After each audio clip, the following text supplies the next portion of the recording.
Tuan-tuan, di dalam hadis sahih yang lebih daripada 5 bilangan hadis itu, berkali-kali Nabi ceritakan kepada para sahabat, lelaki terakhir yang keluar daripada neraka, dia keluar, memanjat keluar. Kadangkala api neraka masih menyambar-nyambar lelaki itu. Tasfa'uhun naru marrah. Nabi sebutlah hadis tu. Kenapa saya sebut kataan panjat? Sebab neraka itu rupa fizikalnya ialah dia bergaung. Neraka dia dalam bergaung.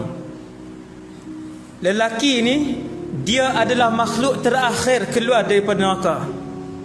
Kata Rasulullah, aku kenal namanya dan aku lihat mukanya. Adakah dia sahabat? Bukan. Allah tunjuk kepada Rasulullah.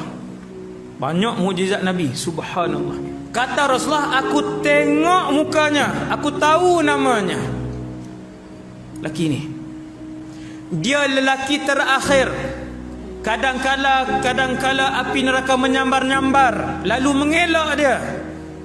Alhamdulillahillazi najjani minki, dia kata.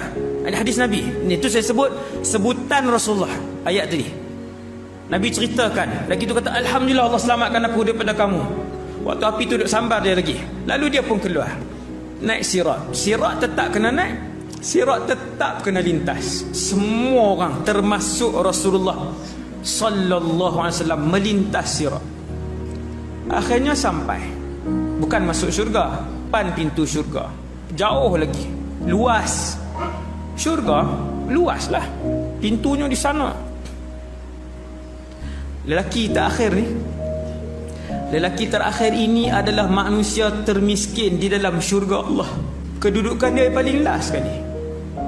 Kita kata kalau hari ni rumah PPRT lah, rumah yang hak 2 bilik tu, bila dia sampai, dia tengok bukan dalam syurga, luar pintu syurga, luar sebuah pohon yang begitu rendang. Dia nampak ada sungai di bawah pohon tu. Apabila lelaki ni sampai di situ, Allah Subhanahu wa taala menyambut lelaki itu. Allah sambut. Siapa tuan-tuan yang Allah sambut itu? Siapa? Manusia yang paling bawah kedudukannya dalam syurga. Maksudnya kalau yang lain Ustaz, kalau yang lain lebih disambut oleh Allah. Dia datang, disambut oleh Allah. Lalu dia kata, ya Allah, boleh tak dekatkan aku dengan pohon itu, pohon yang rendang tu. Tuan-tuan, lama duduk dalam api, nampak pohon depan pintu syurga pun seronok dah. Aku nak berteduh di bawah pohon rendang itu, dan aku nak minum daripada air segar yang mengalir, sungai yang mengalir di bawah pohon itu. Wahai anak Adam, kata Allah, adakah kamu boleh berjanji bahawa kamu takkan minta selain daripada itu? Dia pun berjanji, ya Allah, aku berjanji, aku tak minta dah. Dia berjanji.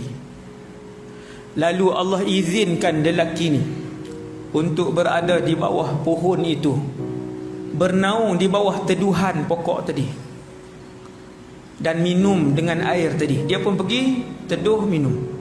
Bila sampai di situ, dia tengok di depan ada pohon yang lebih besar. Oh, silap, dia kata. Manusia bila dia nampak pohon yang kedua, dia kata, ya Allah, boleh tak saya nak pergi ke pohon kedua yang lebih rendang itu? Bila dia minta kali kedua, Allah pun tanya kepada dia, ya bna Adam, wahai anak Adam, wahai anak Adam, alam tu'ahidni alla tas'alani ghairaha? Bukankah baru sebentar tadi kamu janji tak mau minta yang lain? Dia panggil orang jahat, orang salah, tunjuk kepala dia. Salah tak? Salah. Tapi dengan siapa dia minta? Rabbun Ghafur, Tuhan yang Maha Pengampun. Lepas tu dia pergi yang kedua. Sampai dia di pohon yang kedua, dia tengok depan pintu syurga pohon yang lebih besar daripada pohon pertama dan pohon yang kedua.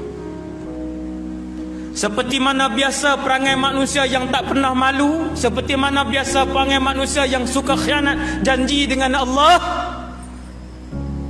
Tuan-tuan, waktu tu juga dia kata, ya Allah, boleh tak nak pohon yang tu? Last dia kata, Allah Ta'ala kata, ya bena Adam, abdi, hamba-Ku, bukankah sebentar tadi kamu berjanji untuk tidak minta yang lain? Tunduk dia, tak cakap. Orang salah, tak cakap, tunduk dia. Allah Maha menyayangi. Yang inilah yang kita duk sebut setiap hari, Bismillahirrahmanirrahim, dengan nama Allah yang Maha Pemurah lagi Maha Pengasih, Penyayang. Bila dia minta, Allah Ta'ala bagi. Allah Ta'ala kata pergi, pergi. Dia pun pergi duduk depan pintu syurga. Bila duduk depan pintu syurga, ada apa tuan? Nampak dalam syurga. Bila nampak dalam syurga, dia pun minta. Dia kata, ya Allah, boleh tak nak masuk dalam? Manusia, subhanallah, Allah izinkan dia masuk dalam. Lalu setiap orang bila dia masuk syurga, kata Rasulullah, dia tahu di mana rumahnya lebih daripada dia tahu rumahnya di atas muka bumi. Syurga kan luas, istana kan banyak. Dalam syurga semua istana, tak ada rumah 2 tingkat. Laki ni masuk, dia pun pergi.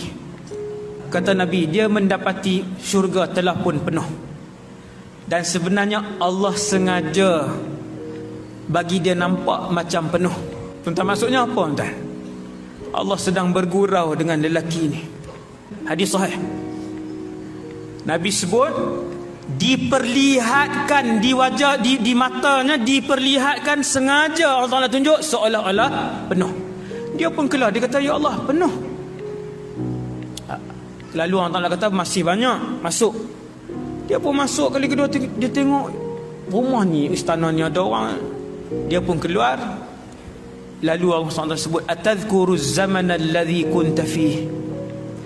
Bila dia keluar kali yang ketiga, Allah Ta'ala tanya dengan dia, adakah kamu ingat dulu waktu kemewahan kamu hidup di dunia dulu? Ingat tak dulu macam mana manusia mewah? Cuba kamu ingat dan bayangkan kehidupan termewah ketika kamu hidup dulu siapa? Dia pun bayang.